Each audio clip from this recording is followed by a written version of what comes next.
معزز سامعین، روزہ ایک ایسی اہم اور عظیم عبادت ہے کہ روزے دار کے تعلق سے اللہ کے نبی صلی اللہ تعالیٰ علیہ وسلم یہ مژدہ جاں فضا سناتے ہیں۔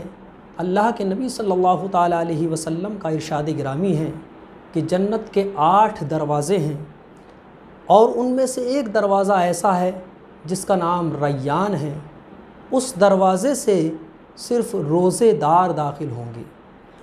جنت کے 8 دروازے ہیں جن دروازوں سے مخصوص عبادات کے ادا کرنے والوں کو بلایا جائے گا، ندا دی جائے گی۔ کوئی دروازہ ایسا ہے کہ جس سے نمازیوں کو پکارا جائے گا، وہ باب الصلاۃ ہے۔ ایک دروازہ ایسا ہے جس سے جہاد کا زیادہ شوق رکھنے والوں کو بلایا جائے گا، اس کا نام باب الجہاد ہے۔ ایک دروازہ ایسا ہے جس سے کثرت سے صدقات کرنے والوں کو پکارا جائے گا، وہ دروازہ باب الصدقہ ہے۔ مختلف عبادات کے لیے پروردگار عالم نے جنت کے دروازے بنائے ہیں، جن دروازوں سے ان عبادات کا شغف رکھنے والوں اور ان عبادات کو پابندی کے ساتھ ادا کرنے والوں کو بلایا جائے گا۔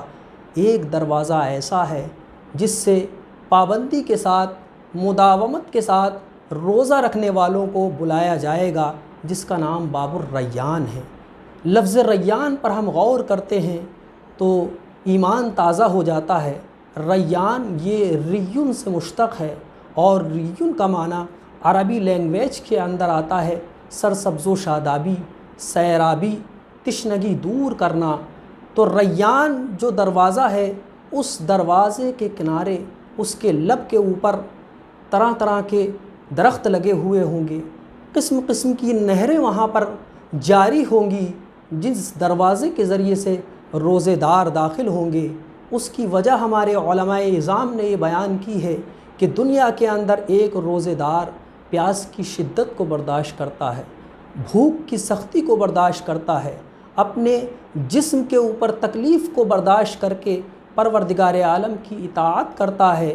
اس اطاعت کا صلہ پروردگار عالم جنت کے اندر اسے یہ عطا فرمائے گا کہ باب الریان سے اس کا داخلہ ہوگا، کہ جہاں دنیا کے اندر اس نے تشنا لبی اختیار کی ہے، آخرت کے اندر اس کو سیراب کر دیا جائے گا۔ قسم قسم کی نہروں سے قسم قسم کے پھل ہوں گے، قسم قسم کے باغات اس دروازے کے کنارے پر ہوں گے۔ عزیزان ملت اسلامیہ، یہ روزہ رکھنے کی برکتیں ہیں۔ پروردگار عالم ہمیں زیادہ سے زیادہ روزہ رکھنے کی توفیق عطا فرمائے۔